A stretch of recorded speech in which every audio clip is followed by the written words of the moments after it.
আমাদের যে জাতীয় সঙ্গীত আছে আপনারা জানেন যে রবীন্দ্রনাথের লেখা এই গানটি বাংলাদেশের জন্মেরও আরো বহু আগে তিনি লিখেছেন। এই গীতটা মূলত বাংলাদেশকে কেন্দ্র করে লেখা হয়নি। বাংলাদেশকে কেন্দ্র করে যেটা লেখা হয়নি সেটা কেন বাংলাদেশের জাতীয় সঙ্গীত হতে যাবে? যেই গীতের মধ্যে কোথাও বাংলাদেশ শব্দটাই নেই, সে গীত কিভাবে এদেশের জাতীয় সঙ্গীত হতে পারে? আমাদের দেশের জাতীয় সঙ্গীত পরিবর্তন করার জন্য অনেকে বলা বলি করছেন, এটা পরিবর্তন করা উচিত কিনা ইসলামের আলোকে জানতে চাই। জাতীয় সঙ্গীত পরিবর্তন করার দাবি এবারে শুধু উঠছে তা নয়, এর আগেও বারবার উঠেছে, আপনারা জানেন। কেন উঠেছে সেটা নিয়ে তর্ক আছে, বিতর্ক আছে, এটা উঠা উচিত কিনা বা এই সঙ্গীত থাকা উচিত কিনা, বা জাতীয় কোনো গীত, জাতীয় কোনো স্লোগান থাকা উচিত নাকি সেটা পরিবর্তন করা দরকার, সেটা নিয়ে আলোচনা হতে পারে। আমি সে আলোচনায় যাব, তার আগে একটু প্রাসঙ্গিক অন্য একটা বিষয় বলি। সেটা হলো যে দেশপ্রেমের নামে, দেশত্ববোধকতার নামে, দেশত্ববোধক কাজের নামে আপনি কোনো গীত, মিউজিক সংযুক্ত করে, বাদ্যযন্ত্র সংযোগে আপনি যদি কাউকে শুনতে বাধ্য করান, তাহলে সেটা তার স্বাধীনতার খর্ব করার শামিল, বিশেষ করে মুসলমানদের ক্ষেত্রে। কারণ ইসলাম যেহেতু বাদ্যযন্ত্র যোগে কোনো গান বাদ্যকে অ্যালাউ করে না, কোনো গানকে অ্যালাউ করে না, বিধায় আপনি দেশত্ববোধক গানের নামে, দেশপ্রেমের নামে আপনি আমাকে যদি এটা চাপিয়ে দেন, তাহলে এটা হবে আমার অধিকার লঙ্ঘন করা, আমার অধিকার খর্ব করা। সোজা কথা, দেশের সংখ্যাগরিষ্ঠ মানুষ যেটাকে হারাম মনে করে সেই কাজ আপনি দেশের মানুষের উপর চাপিয়ে দিতে পারেন না।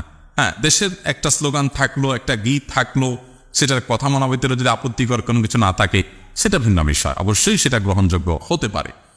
এবার আসা যাক এই গানটা নিয়ে, যে আমাদের যে জাতীয় সঙ্গীত আছে আপনারা জানেন যে রবীন্দ্রনাথের লেখা এই গানটি বাংলাদেশের জন্মেরও আরো বহু আগে তিনি লিখেছেন। এই গীতটা মূলত বাংলাদেশকে কেন্দ্র করে লেখা হয়নি। বাংলাদেশকে কেন্দ্র করে যেটা লেখা হয়নি সেটা কেন বাংলাদেশের জাতীয় সঙ্গীত হতে যাবে? এটা একটি বিষয়। আরেকটা বিষয় হলো, যেই গীতের মধ্যে কোথাও বাংলাদেশ শব্দটাই নেই, সে গীত কিভাবে এদেশের জাতীয় সঙ্গীত হতে পারে? বিধায় আমি তো মনে করি যে এই দাবিটা অযৌক্তিক না, যে আমাদের জাতীয় সঙ্গীত পরিবর্তন করা এটা সময়ের সবচেয়ে গুরুত্বপূর্ণ দাবিগুলোর মধ্যে থেকে একটি। আরেকটা এখানে বিষয় হলো যে আপনারা জানেন যে হিন্দু ধর্মাবলম্বীরা তারা পূজনীয় বা দেবতাতুল্য এরকম কিছু মানুষ বা কোনো ব্যক্তি বা বস্তু থাকে, তাদেরকে তাদের দৃষ্টিতে তারা সেগুলোকে মা বলে সম্বোধন করে। ইসলাম আমাদেরকে এরকম কোনো ধারণা দেয় না। মাতৃভূমির প্রতি ভালোবাসা এটা একটা স্বকীয় বিষয়, এটার জন্য মুসলমান হওয়া প্রয়োজন নাই, এটার জন্য মানুষ হওয়া যথেষ্ট। শুধু মানুষ কেন, অন্যান্য প্রাণীর মধ্যেও কি আছে? নিজের ভূমির প্রতি নিজের টান আছে। একটা কুকুর, একটা বিড়াল, একটা প্রাণীও দেখবেন যে সে যে ভূমিতে থাকে, বসবাস করে, বা যে ভূমিতে তার জন্ম বেড়ে ওঠা, সেটার প্রতি তার সহজাত একটা টান আছে। সেখানে মানুষের মধ্যে তো অবশ্যই আছে।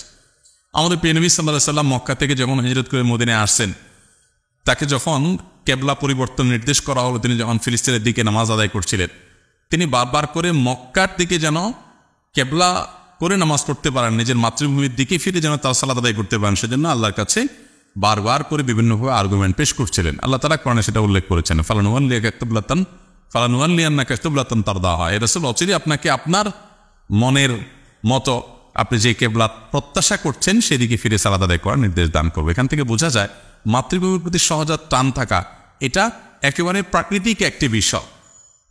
বিধায় এটার জন্য কোনো জাল হাদিস বানানোর কোনো প্রয়োজন নাই, যে হব্বুল্লাতুন মিনাল ঈমান, দেশপ্রেমের অঙ্গ, এরকম কোনো হাদিস নবী সাল্লাল্লাহু আলাইহি ওয়াসাল্লাম বলেন না। নবী সাল্লাল্লাহু আলাইহি ওয়াসাল্লাম নিজেই নিজের মাতৃভূমিতে তার ভালোবাসা ছিল। সো একজন মানুষ হিসেবে আমাদের মধ্যে সেটা থাকবে, দায়িত্বশীলতা থাকবে, সেটাই স্বাভাবিক।